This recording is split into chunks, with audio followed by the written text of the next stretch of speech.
그래서 오늘 하나님께서는 그 얘기를 하고 계시는 거예요. 내 아버지는 농부다라는 거예요. 그 아버지의 마음을 먼저 얘기하시면서 나는 참 포도나무다 라고 얘기하고 있는 거예요. 그래서 이 당시 많은 유대인들이 어떻습니까? 이 참 포도나무인 예수님을 모르는 거예요.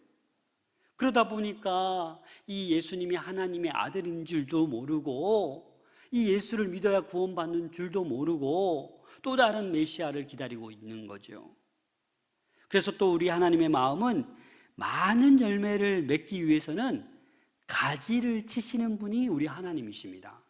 여러분 2절 말씀을 같이 읽겠습니다. 시작. 무릇 내게 붙어 있어 열매를 맺지 아니하는 가지는 아버지께서 그것을 제거해 버리시고, 무릇 열매 맺는 가지는 더 열매 맺게 하려 하여 그것을 깨끗하게 하시느니라. 이 앞부분과 뒷부분이 차이가 있습니다. 전반부는 무섭죠. 열매 맺지 아니하는 가지는 어떻게 해요? 아버지께서 제거해 버리신다라는 거예요. 또 무릇 열매 맺는 가지는 더 열매 맺을 수 있도록 어떻게 하신다? 깨끗하게 하신다. 여러분, 어찌 보면 제거하는 거나 깨끗하게 하는 거나 비슷한 거예요. 여러분, 유대인들이 행함 없는 믿음, 그들의 가식적인 모습을 보고 하나님은 그들을 재버리기를 원하셨던 거예요.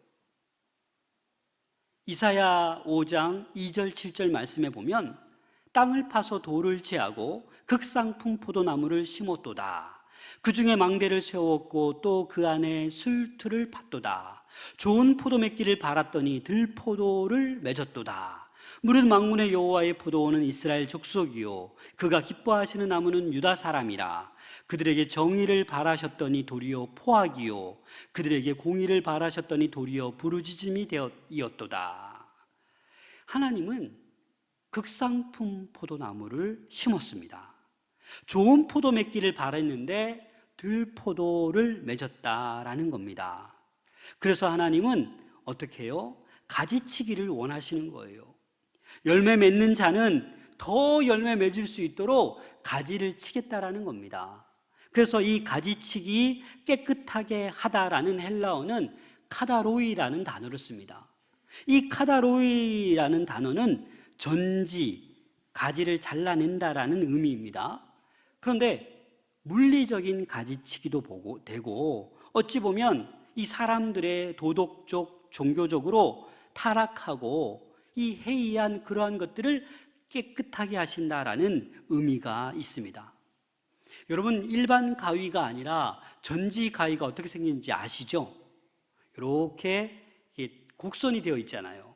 그 전지 가위는 이렇게 가지를 쉽게 자를 수 있습니다. 그래서 잔 가지들 다 잘라버립니다. 죽은 가지들 잘라버립니다. 왜요?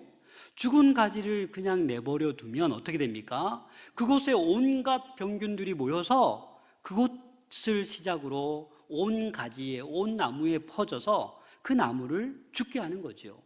그래서 이 농부는 그 열매를 많이 좋은 열매 맺기 위해서 쓸데없는 장가지는 잘라버리고 죽은 가지도 잘라버린다라는 겁니다. 제가 학창 시절에 저희 집에 먹자두 나무가 있었어요. 혹시 먹자두 아시나요? 피자두 아시나요? 피자두라고 해야 되는군요. 속이 빨간 자두예요. 그래서 저는 그게 너무 맛있었어요. 그래서 어른 되어서도 이렇게 먹자두, 피자두를 이렇게 사러 가보면 그런 맛이 안 나요. 그런 크기가 찾아보기 힘들어요. 저희 아버님이 이 전지 가위를 들고 막 자르는 거예요. 자두가 작게 열렸는데도 과감하게 막 잘라버리시더라고요. 그래서 제가 옆에서 그랬죠. 아버님, 그 좀 많은 열매 몇 개 놔둬야지 왜 잘라버리십니까? 라고 했더니 아버님께서 어떻게 해요?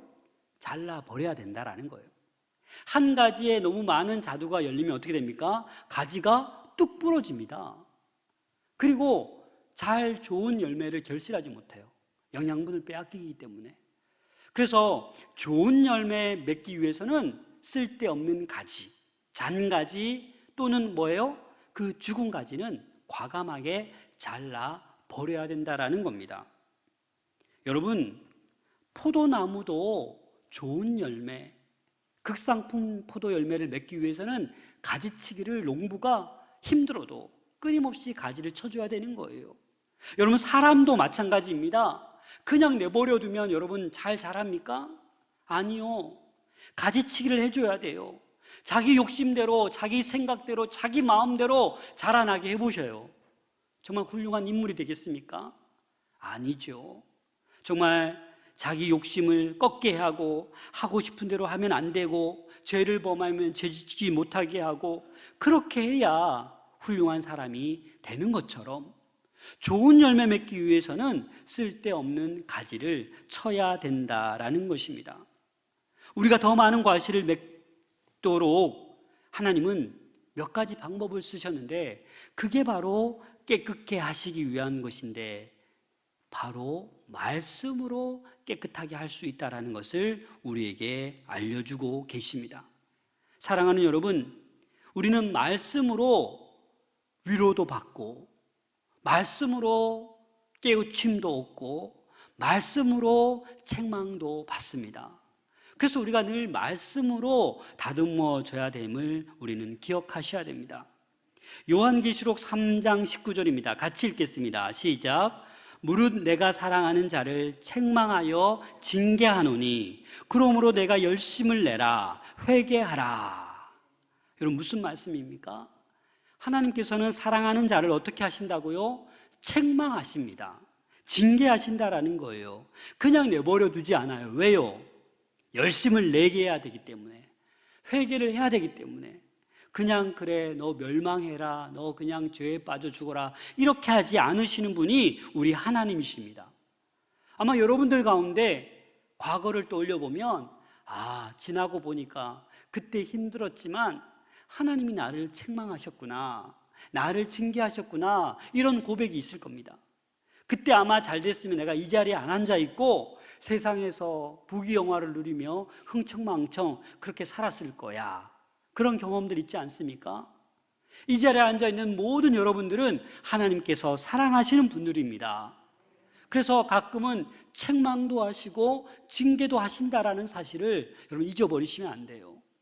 그래서 그러한 고난이 오더라도 하나님이 나를 가지치기 하시는구나, 더 귀한 열매 맺기 위해서 나에게 고난을 주시는구나, 이렇게 받아들이셔야 됩니다.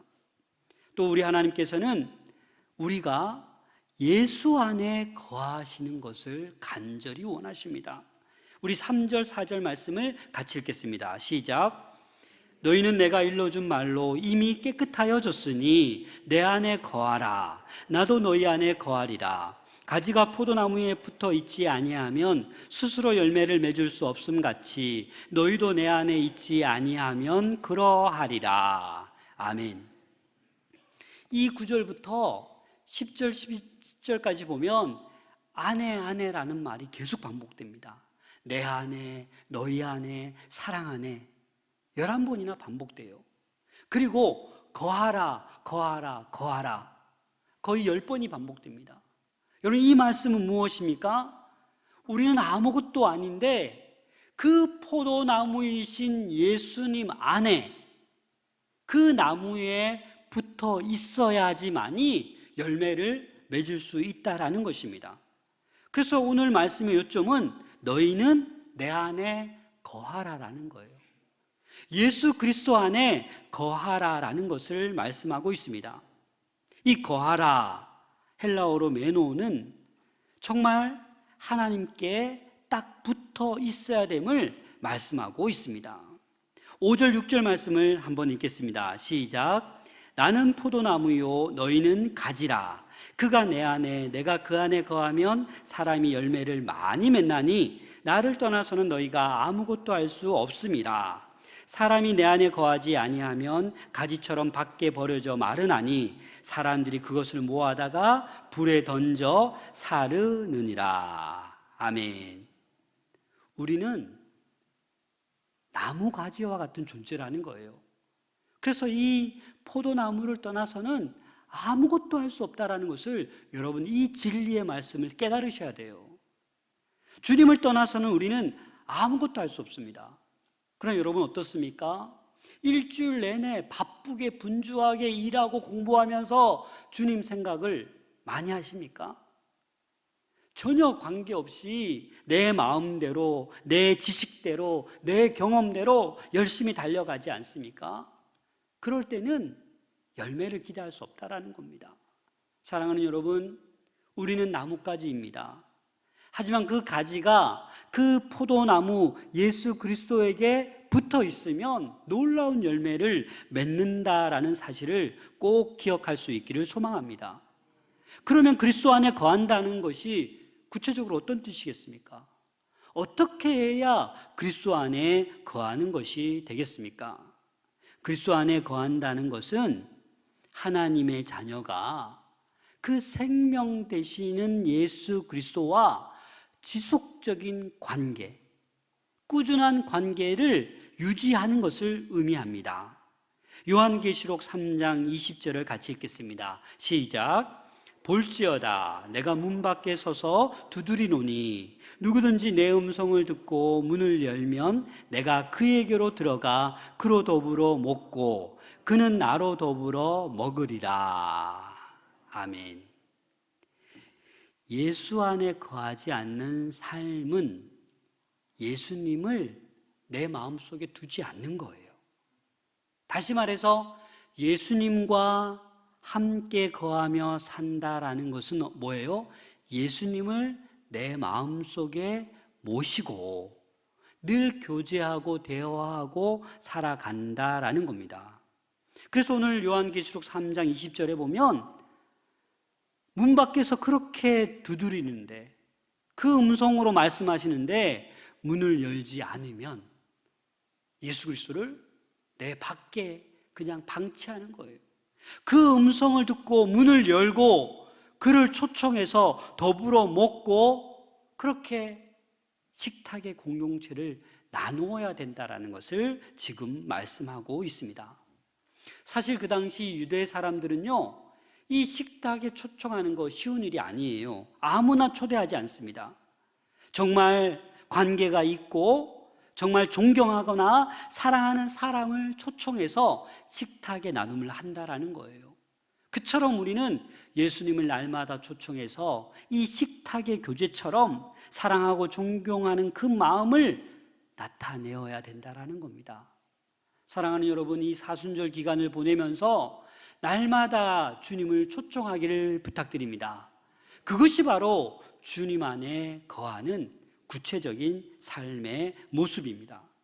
또한 우리가 예수님 안에 거할 때 큰 은혜와 축복을 주십니다.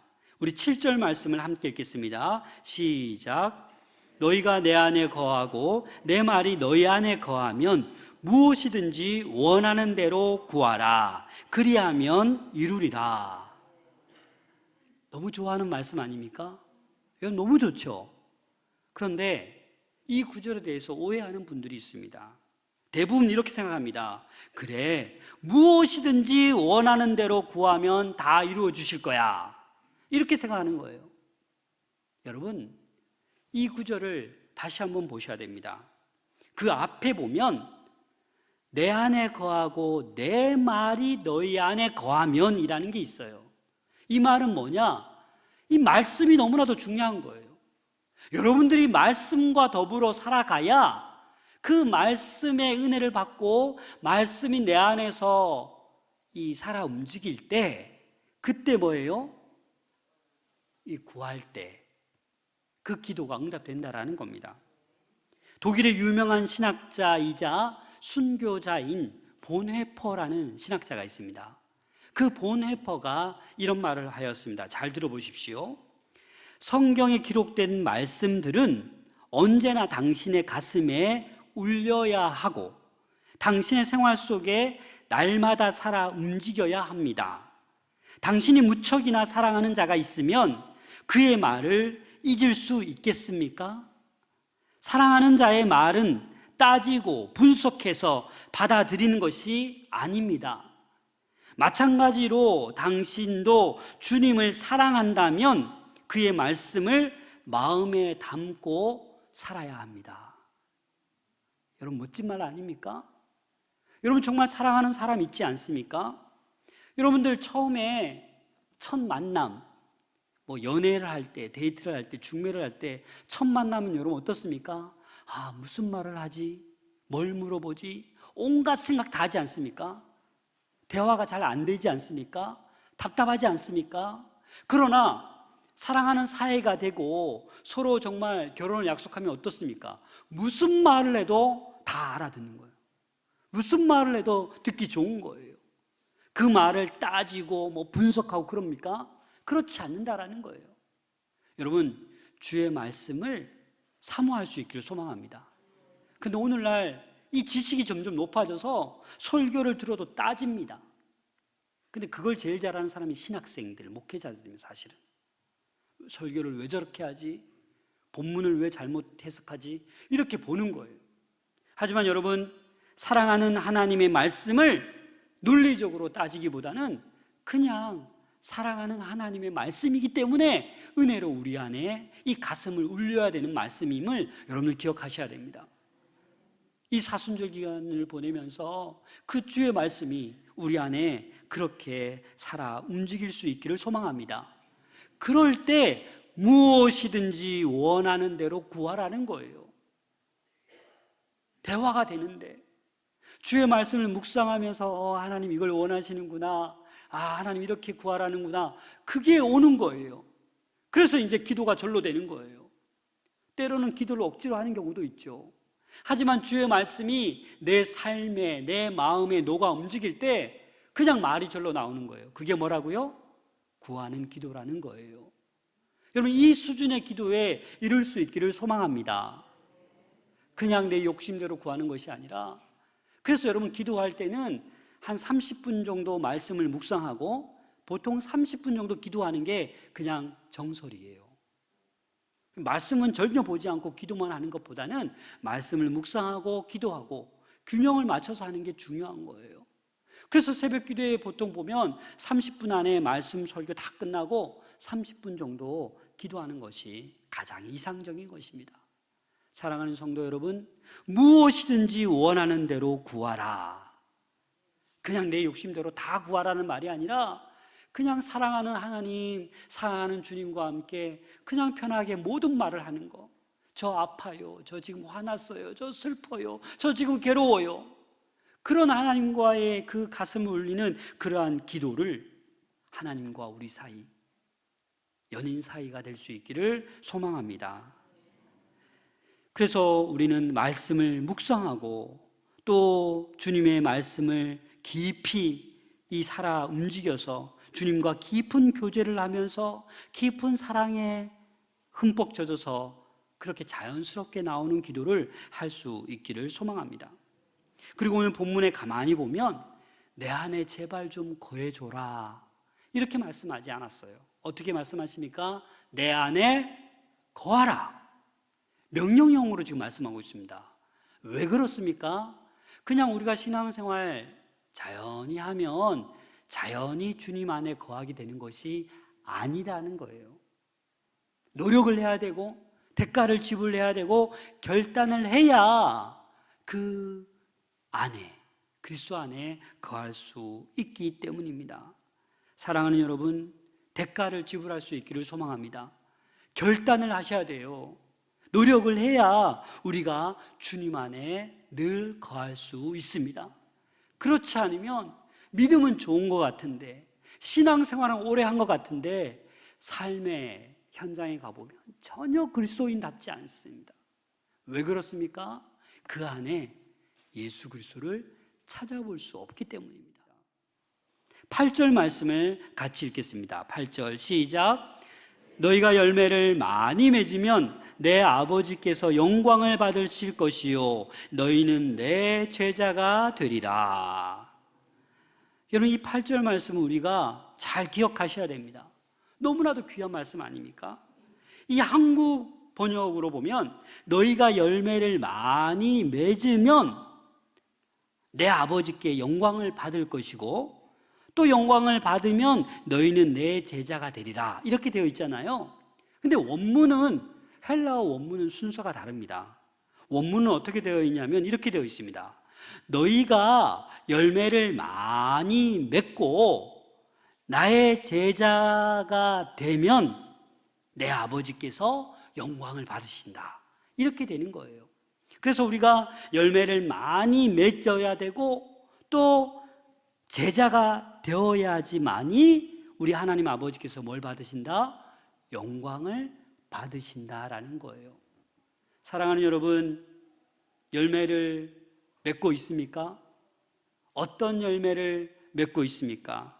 열매를 많이 맺는 주님의 제자들이 다 될 수 있기를 소망합니다. 그래야 우리 하나님께서 영광을 받으십니다. 마지막으로 그리스도 안에 과연 거한다는 것이 무엇이냐면 그리스도의 몸된 성도들과 함께 사랑의 관계를 지속적으로 유지하는 것이 그리스도 안에 거하는 거예요. 그리스도 안에 거하는 사람들이 그 서로 간의 성도들을 미워하고 싸우면 안 된다라는 것을 말씀하고 있습니다. 그래서 오늘 12절부터 17절까지는 서로 사랑하라라는 것을 계속 얘기하고 있는 거예요. 서로 사랑하라. 서로 사랑하면 너희는 이제 종이 아니라 뭐가 된다라는 거예요? 친구라는 거예요. 이게 얼마나 복된 말씀입니까? 이제 우리가 종이 아니라 우리 예수님과 함께 친구의 관계가 된다라는 것을 말씀하고 있습니다. 그래서 주님 안에 거한다라는 것은 이렇게 큰 복을 가져다 주는 것입니다. 사랑하는 여러분, 이러한 과실을 많이 맺는 우리 모두가 될 수 있기를 소망합니다. 그리고 오늘 본문 말씀의 또 특징은 과실을 많이 맺어라 이렇게 명령한 구절이 한 군데도 없습니다. 오로지 그냥 내 안에 거하라 이 말씀밖에 하지 않습니다. 왜요? 그렇게 거하면 좋은 열매는 절로 맺을 수 있기 때문입니다. 사랑하는 여러분, 어디에 붙어 계십니까? 아직도 물질에만 마음이 가 있습니까? 아직도 권력에만, 아직도 부귀영화에만, 아직도 쾌락에만 여러분들 마음이 가 있습니까? 주님께만 마음을 딱 붙이시기를 소망합니다. 그럴 때 우리는 열매를 맺는 거예요. 여러분, 포도나무가 뭘 맺어요? 포도를 맺잖아요. 그럼 오늘 본문 말씀에 나는 참 포도나무라고 했어요. 누가? 예수님이. 그러면 우리가 예수님의 참 포도나무에 붙어 있으면 어떤 열매를 맺어야 됩니까? 예수님의 열매를 맺어야죠. 왜요? 예수나무 아닙니까? 내가 참 포도나무라고 예수님이 말씀하셨기 때문에 예수나무에 우리는 붙어 있기 때문에 우리는 예수님의 열매를 맺어야 되는 거예요. 그 말은 뭐냐? 예수님을 닮아가는 거예요. 나는 모나고 못되고 부족하고 죄인이지만 참 포도나무이신 예수님께 접붙여서 그렇게 살아가면 신앙생활을 하면 할수록 예수님을 닮아가게 될 줄로 믿습니다. 그러나 아무리 신앙생활을 10년, 20년, 30년 해도 전혀 예수님과 관계가 없어요. 자기 명예, 자기 의, 자기 자랑, 자기 인정, 자기 의에 빠져 있는 사람은 아무리 신앙생활을 오래 해도 전혀 그 열매가 예수님과 관계없는 거예요.